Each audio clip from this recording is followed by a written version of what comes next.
இது இன்ஸ்டாகிராம்ல பார்த்தேன். இந்த மாதிரி எனக்கு வேணும். வாட்ஸ்அப் பண்ணி போட்டுருங்க. வாட்ஸ்அப் இது மாதிரி பண்ணிருங்க. மாமி பண்ணா 350 இது ஒரு 600. டைம் மட்டும் பார்த்து கொடுத்துருங்க. டைம் கரெக்ட்டா கன் டைம்ல வருங்க. டிஷ் அடிச்சு ஓடிட்டு இருக்கு. சரிங்க. சரி வாங்க வாங்கம்மா. 600 ரூபாய் கேக்குறாரு. கொடுக்கலாம்க்கா. ஒருத்து ரொம்ப ஜாஸ்தியா இருக்கு. அம்மா ஹீரோயினுக்குலாம் தைக்கிறாரு. என்ன இது? துணி என்ன தச்சு கொடுத்திருக்கீங்க? என்ன துணி என்ன மேட்டர் என்ன தப்பு என்ன குறை என்ன சொன்னேன்? நான் போன்ல ஒரு டிசைன் அனுப்பிச்சேன்.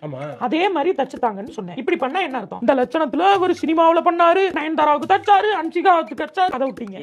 இல்லம்மா இப்பெல்லாம் சினிமால தச்சா செருப்பு அடிச்சு பாத்துட்டீங்க. 2 நாள்ல தீபாவளி எனக்கு. சரி இன்னைக்கு வந்து தீபாவளிக்கு தைக்க கொடுத்த அந்த சட்டையை வந்து கெடுத்துட்டீங்க. இப்ப நான் எதை போட்டு தீபாவளி கொண்டாடுறது? எதையாவது நான் சஜஸ்ட் பண்ணி தரேன். என்ன உங்களுக்கு இப்ப என்ன குறை என்ன பேட்? நான் சொன்ன இந்த இடத்துல மணி வரணும்னு சொன்னேனா இல்லையா? மணி தாமா அது மணி இல்ல.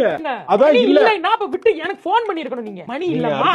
கேவலமா இருக்கு, அசிங்கமா இருக்கு பாக்க. எவனாவது பண்ணுவானா? மணிக்கு பதிலா எவனா நூலை உருட்டி வைப்பானா? இல்ல அது நல்லா இருக்கு. நீங்க இருக்கீங்க. உங்களுக்கு பதிலா அந்த தைக்கிறேன் தான் ஓனர்னா ஒத்துப்பீங்களா? எப்படி என்ன அதே மாதிரி தான் மணிக்கு பதிலா நூலை உருட்ட கூடாதுங்கறேன். நான் இதே வேணாம் நீங்க எடுத்து போங்க. எடுத்து போங்க. இப்ப சொல்லி நான் தீபாவளி எப்படி கொண்டாடுறது? இருங்க. எப்படி உங்களுக்கு வேர்ட் ஆஃப் மவுத்லயே ஹைப் ஏத்தி விட்டமோ அதே மாதிரி உங்க பேரை கெடுக்கிறேன். இப்ப ஆரம்பிக்கிறேன் பாருங்க.